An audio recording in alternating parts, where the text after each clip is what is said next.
तो पिक्सार की एक और नई कहानी इस बार अंतरिक्ष में लेकर आई है। हाँ, एलियो 2025 की फिल्म। आज हम इसी पर थोड़ी गहराई से बात कर रहे हैं। मतलब फिल्म की समीक्षाएं हैं अपने पास, लोगों ने क्या कहा, और वो बॉक्स ऑफिस वाला आंकड़ा वो भी देखना है। हाँ, आंकड़े थोड़े सोचने पर मजबूर करते हैं। सही में। तो मकसद यही है कि समझे कि कहानी में क्या था, लोगों को कैसी लगी और ये कमाई के मामले में कहाँ खड़ी है ना? बिल्कुल, चलिए शुरू करते हैं।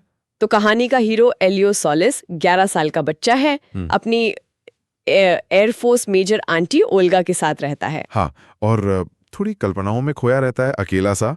और मजे की बात, वो गलती से अंतरिक्ष में एक सिग्नल भेज देता है और एलियंस पकड़ लेते हैं सिग्नल को और उन्हें लगता है कि ये पृथ्वी का नेता है। हाँ, मतलब गजब की गलतफहमी। बिल्कुल, और यहीं से तो असली कहानी शुरू होती है। उसे सीधा किडनैप करके ले जाते हैं कम्युनिवर्स। कम्युनिवर्स, ये क्या चीज है? ये समझ लीजिए एलियन सभ्यताओं की एक बहुत बड़ी ग्रैंड सी इंटरस्टेलर काउंसिल है। मतलब सारे ग्रहों के राजदूत वहां आते हैं। ओहो, जैसे एलियंस की यूएन या पार्लियामेंट। हाँ, कुछ वैसा ही। और सोचिए, एक 11 साल का बच्चा, उसे कहा जाता है कि तुम पृथ्वी के प्रतिनिधि हो। बाप रे, प्रेशर तो जबरदस्त होगा उस पर। फिर वहां क्या होता है? वहां उसे एक बहुत ही ताकतवर वॉरियर टाइप एलियन है, लॉर्ड ग्रिगॉन, उसके साथ शांति वार्ता करनी पड़ती है। ओह, तो ये सिर्फ स्पेस एडवेंचर नहीं है, इसमें वो पिक्सार वाला टच है। अकेलापन, अपनी पहचान ढूंढना, कहीं फिट होने की कोशिश, वो सारे इमोशंस हैं। हाँ, ये तो पिक्सार की पहचान है। और एक और प्यारी चीज है इसमें, एलियो की दोस्ती हो जाती है ग्रिगॉन के बेटे ग्लॉडन से। अच्छा, दुश्मन का बेटा दोस्त। हाँ, और ग्लॉडन अपने लड़ाकू परिवार से बिल्कुल अलग है, थोड़ा नरम दिल, अलग सोच वाला। ये दोस्ती कहानी का इमोशनल सेंटर बन जाती है। ये दोस्ती वाला एंगल तो मतलब पिक्सार का हिट फॉर्मूला है ना? तो लोगों को पसंद आया ये सब। रेटिंग्स कैसी रहे? रेटिंग्स तो काफी सॉलिड है। रॉटन टोमेटोज पर क्रिटिक्स ने 83% दिया है। 83%? ठीक है। ओके। और ऑडियंस स्कोर तो और भी अच्छा है, 90%। IMDb पर भी 7.1 on 10 है। तो मतलब लोगों ने पसंद तो किया है। 90% ऑडियंस, ये तो जबरदस्त स्कोर है। तारीफ किस चीज की हो रही है ज्यादा? ज्यादातर तो वही इमोशनल डेप्थ की, एली और ग्लॉडन के किरदारों की, वॉइस एक्टिंग की, और वो जो कम्युनिवर्स बनाया ना, हाँ, उसकी विजुअल इमेजिनेशन की बहुत तारीफ है। कहते हैं देखने में बहुत शानदार है। तो फिर कमजोरियां क्या बताई जा रही हैं? 90% के बाद भी कुछ तो होगा? हाँ, कुछ क्रिटिक्स का कहना है कि कहानी बीच में थोड़ी स्लो हो जाती है, पेसिंग का इशू। अच्छा, थोड़ी खिंच गई। हाँ, और कुछ सीन्स थोड़े रेपिटेटिव से लगते हैं। और एक और पॉइंट उठाया गया है कि जो बाकी एलियन किरदार है ना कम्युनिवर्स में, हाँ, वो राजदूत वगैरह है, हाँ, उन्हें ज्यादा डेवलप नहीं किया गया। वो बस बैकग्राउंड में खड़े लगते हैं, उनमें गहराई कम है। ओ, मतलब दुनिया तो बड़ी बना दी, पर उसमें रहने वाले किरदारों पर उतना फोकस नहीं। सही कहा। और एक जो बड़ी आलोचना है वो ये कि कहानी उतनी बोल्ड या ओरिजिनल नहीं लगती जितनी पिक्सार की कुछ पिछली फिल्में थीं, जैसे इनसाइड आउट या वॉली या अप।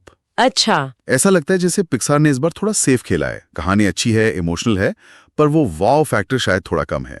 सेफ खिला है, ये इंटरेस्टिंग है, खासकर जब हम इसके बॉक्स ऑफिस की बात करते हैं, क्योंकि वहां तो कहानी एकदम पलट जाती है। क्यों? बिल्कुल, यही तो असली सरप्राइज है। इतनी अच्छी रेटिंग्स के बावजूद फिल्म बॉक्स ऑफिस पर स्ट्रगल कर रही है। कितना? ओपनिंग कैसी थी? ओपनिंग वीकेंड मतलब अमेरिका में सिर्फ $21 मिलियन कमाए। ये पिक्सार के इतिहास की सबसे खराब ओपनिंग्स में से एक है। सिर्फ $21 मिलियन? पिक्सार के लिए ये तो वाकई बहुत कम है। हाँ, बहुत कम। और बजट कितना था इसका? और अब तक टोटल कमाई? बजट का अनुमान है करीब $150 मिलियन, और अभी तक वर्ल्ड वाइड कमाई सिर्फ $76.5 मिलियन के आसपास है। ओहो, 150 बजट और कमाई 76.5, मतलब अभी तो आधा भी नहीं निकला। हाँ, और इसे ब्रेक इवन करने और प्रॉफिट में आने के लिए कम से कम $375 मिलियन कमाने होंगे। वो तो भी बहुत दूर की बात लग रही है। 375 मिलियन, ये तो बहुत बड़ा गैप है। तो इसके पीछे क्या वजह हो सकती है? मतलब अच्छी कहानी, अच्छे रिव्यूज, फिर भी लोग देखने नहीं गए? ये $मिलियन सवाल है। कुछ एक्सपर्ट्स कह रहे हैं कि शायद मार्केटिंग उतनी असरदार नहीं थी। मार्केटिंग? हाँ, हो सकता है फिल्म का जो इमोशनल कोर है या जो उसका यूनिकपन है वो दर्शकों तक ठीक से पहुंचा नहीं पाए, या शायद ये एलियन वाली थीम ही आजकल उतनी एक्साइटिंग नहीं लगती लोगों को। हो सकता है। या फिर कंपटीशन? हाँ, वो भी एक बड़ा फैक्टर था। उस समय How to Train Your Dragon का नया सीक्वल भी चल रहा था शायद, और दूसरी बड़ी फिल्में भी थीं। तो कंपटीशन भी तगड़ा था तो ये सारे फैक्टर मिल गए और शायद दर्शक सिनेमा हॉल तक नहीं खींचे। मतलब अच्छी कहानी होना ही काफी नहीं है आज के टाइम में। लगता तो यही है।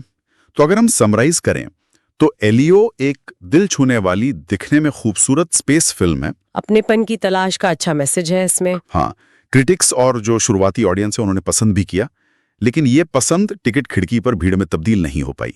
और ये हमें उस बड़े सवाल पर ले आता है ना। हाँ बिल्कुल, कि क्या आज के दौर में जहां सीक्वल्स और फ्रेंचाइजी का इतना बोलबाला है, हाँ, क्या एक ओरिजिनल नई एनिमेटेड कहानी के लिए दर्शकों को खींचना बहुत मुश्किल हो गया है, भले ही वो पिक्सार जैसी बड़ी स्टूडियो से ही क्यों ना आई हो। सही बात है। क्या लोग अब नई चीजें ट्राई करने से कतरा रहे हैं सिनेमा में? ये सोचने वाली बात है। हाँ, ये सवाल तो अब इंडस्ट्री के सामने है।